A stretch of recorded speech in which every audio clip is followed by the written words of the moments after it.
落地1000万的库里，刚到公司就不见了。我质问秘书怎么停车的，他调了监控，发现是财务部的小仙女开走了。我打电话要求他还车，谁知他却站在道德高地指责我。陈总，我是要回老家救人，就借你的车用一下而已，你也太小气了！你们男生怎么都这么没有同理心呢？真冷血！我无语。结果车友群里突然冒出一张照片，兄弟们快看啊，这辆库里南被喷油漆了，还是爱心哦！我靠，这是哪个霸总在晒啊？我放大图片，看到车牌，妈的是我的车！我开着新提的库里南，把钥匙甩给秘书韩风，让他去停车。恰在此时，韩风一脸慌张地跑了进来，连门都没敲。陈总不好了，车不见了！靠老子刚提的新车！我从椅子上猛地弹起来，确认车没了吗？赶快报警！陈总，我调了监控，发现是财务部新来的如烟把车开走了。哪个如烟？就是刚入职的财务柳如烟，上周团建掉水里，您救上来的那个女生。我想既然是自己的员工，就别贸然报警了，先找本人问清楚。于是我打通电话，尽量礼貌地询问着：柳如烟吗？我是陈总，你为什么把我的车开走了？电话那端传来极不耐烦的声音：陈总，我急着回老家去救人，我就借您的车用一下而已，您不用这么小气吧？我气笑了，他擅自开走我的车，还说我小气。柳如烟不告而取就是偷，而且我车上还有公司的机密文件，你快把车还回来！陈总，我都跟你说了我要救人，你听不懂吗？你们男生怎么都这么没有同理心呢？真冷血！柳如烟，你怎么说话呢你？还没等我说完，他就挂断了电话。操，这什么事啊？我让韩风开车，直接往他老家苏市的方向追。上了高速，我再次拨通了他的电话。柳如烟，你现在到哪了？我刚下高速。怎么了，陈总？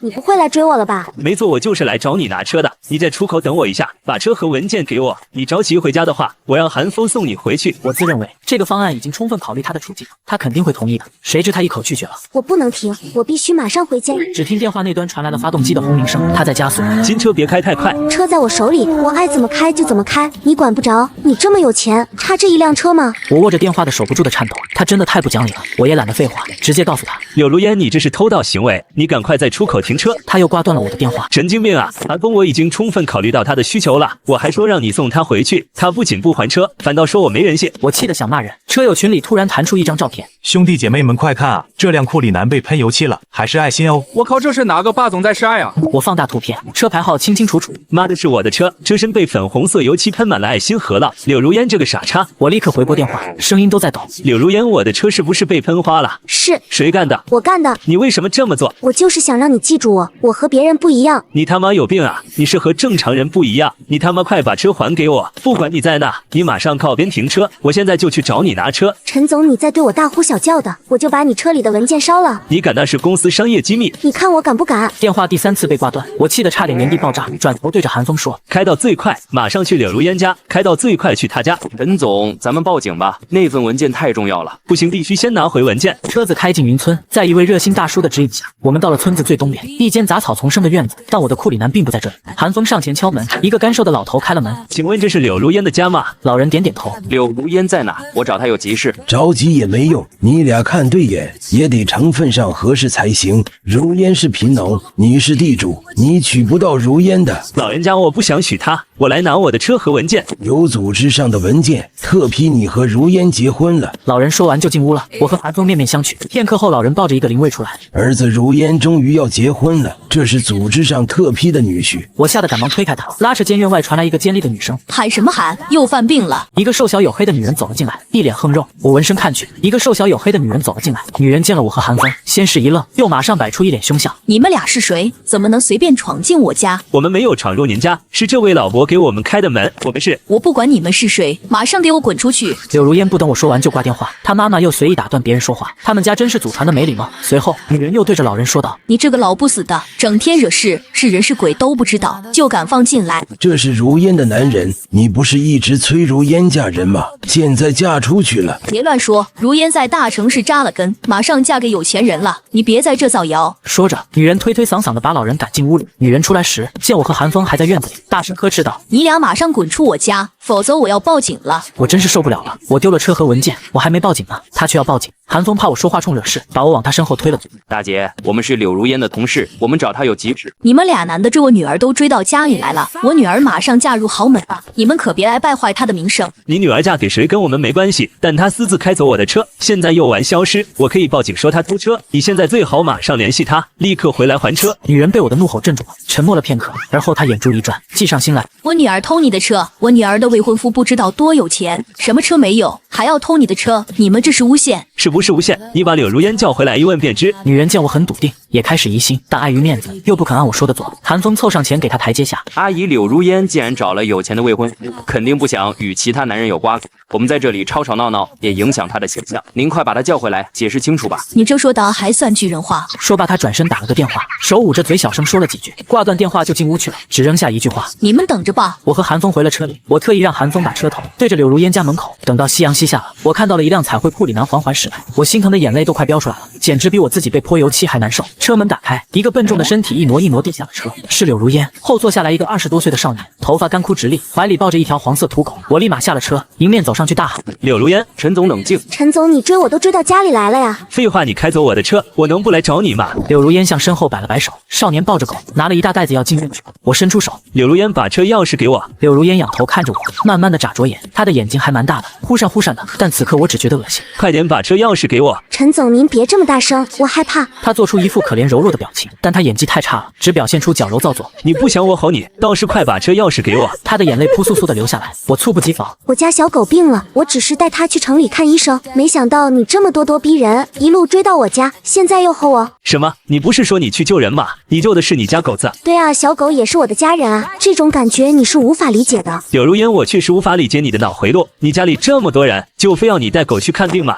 你带狗去看病去用我的车，你擅自开走我的车，还给我的车喷油漆，你特么神经病啊！陈泽，你怎么回事啊？你应该觉得我有爱心、善良才对，而且你怎么能吼我呢？我愣住了，我没听错吧？他干了这么多奇葩的事情，现在反而站在道德制高点来指责我，这他妈的是个正常人的思维吗？我遭受这么大损失，还被他无端指责，我吼他怎么了？吼他犯天条吗？我不想再与他纠缠，最后一次你到底给不给我车钥匙？他低头想了半天，从口袋里拿出车钥匙，怯生生地递给我。我飞奔到自己车上，仔细检查着，车身喷的彩漆已经惨不忍睹，轮毂又被磕掉了一块，侧面还有剐蹭痕迹。我不是告诉你开车小心一点吗？怎么会剐蹭的？你让我小心一点，不是担心我的安危吗？跟我的安全比起来，车算得了什么？我张大嘴巴，难以置信。柳如烟，你也太拿自己当回事了。你知道这车多少钱吗？他憋着嘴没说话，只是一味地对着我眨眼睛。我打开车门，后座一股骚气，妈的，应该是狗尿。我捏着鼻子翻找文件，车里都翻遍了，连后备箱都打开找了，还是没有。柳如烟，我的文件呢？他害怕地往后躲，我一把抓住他。我的文件呢？狗尿了我滴一身，你的车里没有纸巾，我就用文件擦了擦。什么？你用我的文件擦狗尿？我狠狠抠着他的手臂，他痛得大叫。陈总，冷静冷静。那你擦完尿文件放哪了？太臭了，我就把文件扔了。我真的忍不住了，我要打破不对女生动手的原则。我一把揪住柳如烟的衣领，扔哪了？村口的大垃圾桶里。韩风再次将我拉开，抱着我的胳膊，绑架一般把我拖上他的车。陈总，咱们先找到文件，现在已经知道柳如烟家庭住址了，后续怎么都好解决。不行，韩风，你去找文件，我要把这事解决了。陈总，咱们先找到文件，万一冲动了，有过激行为更不值得。韩风像个操碎心的老母亲，生怕我出事。我看着韩风疲惫而焦急，无奈地说道：先找到文件，然后报警。到了村口，我和韩风就傻眼了，足足4、5个大垃圾桶，每个都1米多高，敞着口塞得满满当当。我俩捏着鼻子徒手翻垃圾，一阵阵刺鼻的臭味袭来，黑色泛着油光的臭水流了一地，我们根本无法躲避，踩得鞋底都是。我边找边骂柳如烟这个神经病。路过的村民对我俩指指点点，刚刚给我们带路的大爷走过来问：你俩不是如烟的同事吗？怎么跑到我们村来捡垃圾？我一直克制着不让自己说话回应，我怕自己一张嘴就会像一头愤怒的狮子，狂骂柳如烟这个傻逼。韩风觉得太尴尬，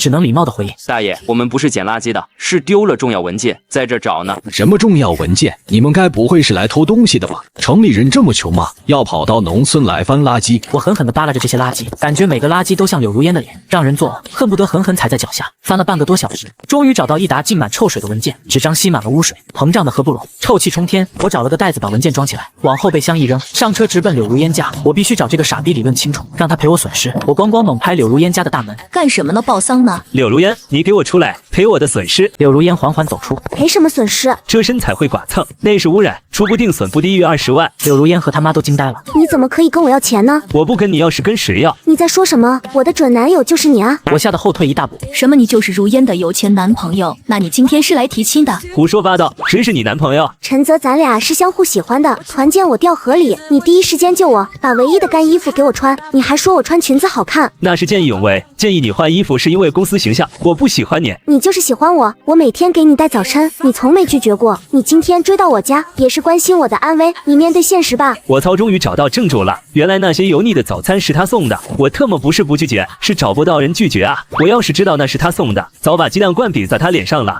他是不是信的小说里的情节？对，他就是喜欢我，小说里都是这样写的。你他妈赶快把你的小说 APP 卸载了！刘母见状，对着围观的乡亲们大喊：大家看啊，这个男的耍流氓，跟我闺女属朋友，现在不承认了。柳如烟蹲在地上嚎啕大哭，他弟弟阿祖突然从屋里冲出来，你要对我姐负责。他上来就要打我，韩风护在我身前，结结实实挨了一拳，脸颊瞬间青紫。我立刻掏出手机报警，已经报警了，让警察来裁决。柳家人死死堵住路，不让我们走。警察很快赶到，柳家人立刻恶人先告状。警察同志，他是我姐男朋友，耍流氓不认账，他们还私闯民宅。哪位是报案人？是我。我把事情原委讲了一遍，并提交了2辆车的行车记录仪视频。柳如烟非常淡定地承认毁车、剐蹭和扔文件的事。柳如烟这态度让我怀疑，她怕不是个隐形富婆吧？还是那种赔钱不眨眼的土豪？既然你全部认了，那就准备赔偿吧，具体金额要等鉴定结果。我没钱，但我可以以身相许。柳如烟的话一出，警察都招架不住了。以身相许？我可以对你以身相许，你想怎样都行。姑娘，咱这是法治社会，不允许做非法交易啊！我不要你以身相许，我要钱。陈泽，你不要觉得我36岁了，年纪大就有问题。我这是岁月的沉淀，女人就像酒，越老越值钱。我可以用我专业的财务知识帮你实现财富增值，咱俩是强强联合。我心中1万匹草泥马奔腾而过。柳烟年纪大只是你最小的问题，你想演小说里的情节，你自己去演，别拉上我。还有我之前是对你没感觉，现在对你是反感。我转头对着警察说道：警官，我报警是想解决2个问题，一是我的车被毁坏了，2是我兄弟被打了。你能和他们协商吗？不能协商的话，咱们就回派出所立案。到了派出所，柳如烟一家先做笔录，我陪韩风去医院验伤。韩风伤得不轻，这回脸已经肿起来了，全怕少壮，这是真的。韩风脸上污渍的面积很大，连带着眼睛都有点肿了。韩风疼得龇牙咧嘴。你还不计较？看你现在这样，走的脸肿成猪头了，凭什么不计较？我就是不想再与这家子奇葩纠缠了。陈总，我看柳如烟对你是真心的，你要不就收了她。韩风一脸坏笑。韩风，你要是敢把柳如烟的事情说出去，我就跟你绝交。被这么个神经病喜欢上，别人都得怀疑我也有病。你可是柳如烟霸总文学的男主啊！韩风，你闭嘴！我向韩风挥了挥拳头。霸总是有钱，又不是脑瘫，怎么会喜欢整天捅娄子的女生？我和韩风回到派出所，刚好碰到柳如烟一家。做完笔录，柳如烟冷静了许多，小声地问我：陈泽，你不喜欢我哪里？我可以改。柳如烟，你哪里我都不喜欢，由内而外，从始至终都不喜欢。她失落地低下头，我见她要哭了，马上后退一大步，唯恐她再给我安一个骚扰的罪名。柳如烟收住了眼泪，很认真地看着我。陈泽，最后请求你一件事，不要删我的微信，我不会打扰你了，但我会成为你喜欢的样子。我一拍脑门，完了，大姐又要做什么妖啊？我怕节外生枝，赶紧去送验伤报告，远离柳如烟一家。韩风的伤情鉴定为轻微伤，我们坚持不谅解。随后警察拘留了柳如烟的弟弟。我听到大厅里柳如烟母亲撒泼打滚的哀嚎声，吵得我脑仁都疼。不消片刻，她冲了进来，一脸泪痕，边抽泣边说：你们放了我儿子吧，他还小，对不起了，我替我儿子道歉。我们也没想到，只是打了一下，就这么严重。柳如烟妈妈上来抓我们的手，我和韩风连连后退。警官，我不谅解，麻烦您快让他们走吧，别再骚扰我了。警察前来制止混乱，对着柳如烟妈妈说道：你求谅解也要好好商量，这样大喊大叫又拉拉扯扯的，万一再伤到了可就不好办了。警察这话本是好意，提醒我们互相保持距离。柳如烟妈妈好像得到了提醒，反而生出奸计，她向我们这边扑过来。我和韩风双手举高，再次后退，可不敢跟她有接触。结果她失去重心，一下子摔倒在我们脚下，然后就大喊：哎呀，你们推我，我不能动了。我韩风、警察和柳如烟都傻了，见过碰瓷的，没见过当着警察碰瓷的。柳如烟觉得母亲实在太丢人，上前搀扶。妈，别闹了，快起来吧。谁知柳如烟的妈妈一把甩开她，反而恶狠狠地说道：没用的东西，要不是因为你，你弟弟能被关起来吗？柳如烟委屈地蹲在地上哭。柳如烟妈妈又对着我和韩风喊道：你们今天要是谅解了我儿子，我就原谅你们，咱们扯平了。警察实在看不下去了，走到他身边冷冷地说道：女士，刚刚他们没有碰到你，如果你坚持说他们伤害了你，可以去验伤立案，但我提醒你，这个问询室有监控，你虚假报案也是犯法的。柳如烟妈妈听到这话，一个鲤鱼打挺从地上站了起来，所有毛病瞬间好了。警察带着柳如烟妈妈去给他儿子办手续，他见实在讨不到便宜，最后丢下一句恶毒的诅咒：你们2个得理不饶人的王八羔子，早晚要遭报应的，以后肯定生孩子没屁眼。出了派出所，我第一时间删除了柳如烟的微信，心里默默骂了一句大傻逼。我和韩风身上又是垃圾的臭味，又是汗味，我俩在街口一站，整条街的人都捂着鼻子逃跑。当务之急是冲洗干净，于是我俩找了最近的旅馆安顿下来，反复洗了很多遍，又饱饱的睡了一大觉，第2天才返程。最终柳如烟因故意损坏财物罪、侵犯商业秘密罪，数罪并罚，判刑1年，并需赔偿我个人30万元，公司20万元。他弟弟因殴打他人行政拘留15天。柳如烟出狱后成了失信人，我偶尔会收到几笔几千元不等的还款，日子就这么过了1年半。突然有一天，我的账户收到了28万，公司也收到了20万，欠款全部结清。我和韩风庆祝这桩烂事彻底了结时，他给我看了一个短视频。陈总，您知道他为什么突然有钱了吗？视频里一个整容脸的美女主播正滔滔不绝地教女生如何向上社交，嫁入豪门。主页显示她有50多万粉丝，这是柳如烟，是她出狱后瘦了30多斤，又整了容，现在是个情感主播了。我摇摇头，感到一阵荒谬。一个沉迷霸总文学嫁豪门失败的脑残，如今竟然在教别人如何嫁入豪门，这个世界远比小说精彩。